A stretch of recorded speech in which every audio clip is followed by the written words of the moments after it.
Encompassing over 44 million borrowers, owing $1.5 trillion in aggregate, student loan debt is the second largest category of consumer debt in the US.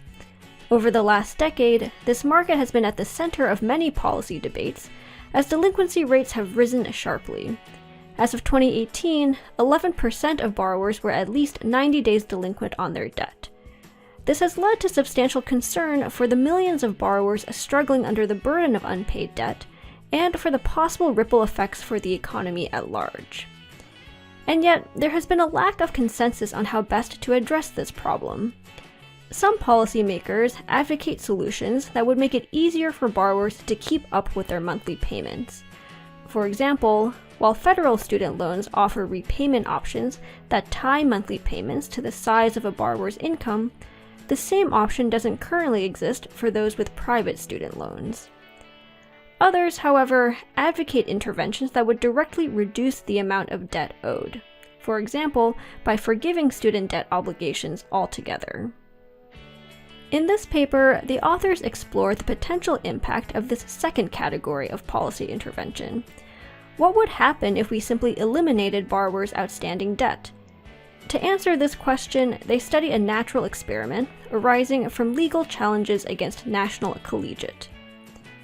With a portfolio of 800,000 student loans, totaling $12 billion in all, National Collegiate is the largest private holder of student debt in the US. As of 2018, over $5 billion of this debt was in default, and the organization has filed tens of thousands of lawsuits against borrowers to pursue these payments. Many judges, however, have thrown out these suits due to National Collegiate's inability to prove their ownership of the loans in question. The issue arises from the fact that National Collegiate is not itself a lender. Instead, its portfolio of loans was acquired through a process known as securitization. Banks who lend to college students often bundle these loans together and sell them on to other investors, who, in turn, either hold the loans themselves or continue to sell them on. In the case of National Collegiate, much of its debt had passed through multiple hands before finally landing in its portfolio. And, along the way, some of the critical paperwork documenting the loan's ownership was simply lost. The authors argue that the subsequent court rulings denying National Collegiate's ability to collect on this unpaid debt constitute a random debt relief shock for the borrowers affected, and thus provide a natural experiment for studying the effects of forgiving student debt. Using hand-collected data on court verdicts across the country, the authors identified nearly 10,000 borrowers who benefited from a ruling against National Collegiate.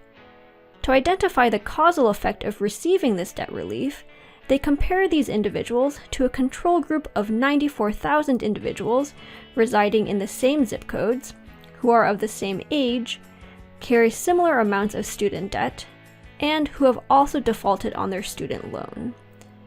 In other words, the strategy is to compare very similar borrowers who are exposed to the same local economic conditions, but some of whom happened to have a loan held by National Collegiate, which resulted in their debt being written off. The authors show that individuals in this treatment group did, in fact, experience substantial debt relief after the court rulings. When compared to the control group, student loan balances declined by $5,320 on average, a meaningful change given that average monthly income in this sample is approximately $2,400. So the question is then, what is the effect of this debt relief? First, the authors show that borrowers' financial health improves after their student debt is discharged. This figure shows how total borrowing, exclusive of student loans, evolves for the treatment group relative to the control group in the 36 months before and after the discharge.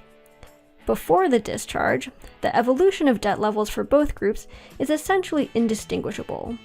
This provides reassurance that we are indeed comparing very similar individuals.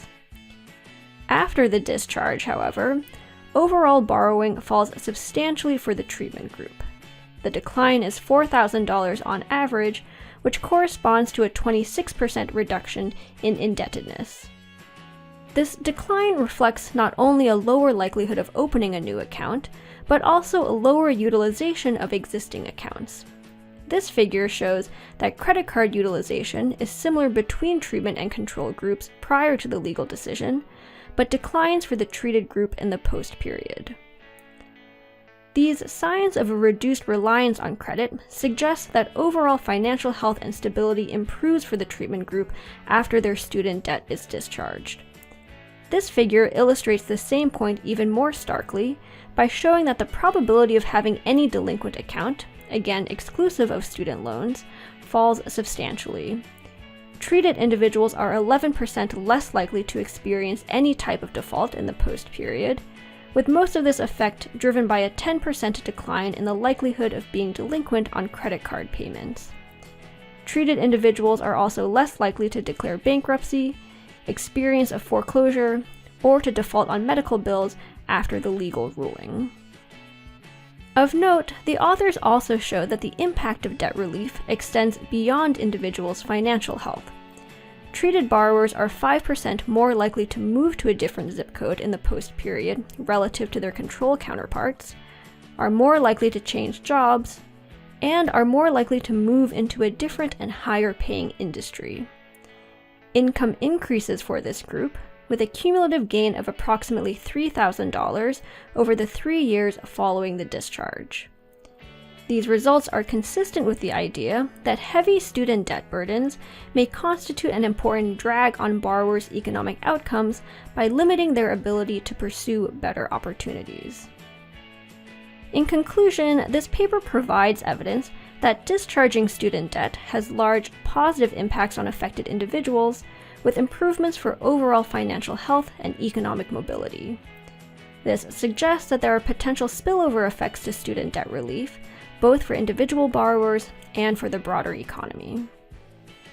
To delve deeper into this topic, you can check out the full paper and its references to other related research. This includes a large and growing literature on the student loan market, papers studying the link between college costs and mobility, and finally a broader literature studying different policy approaches to providing debt relief on consumer loans.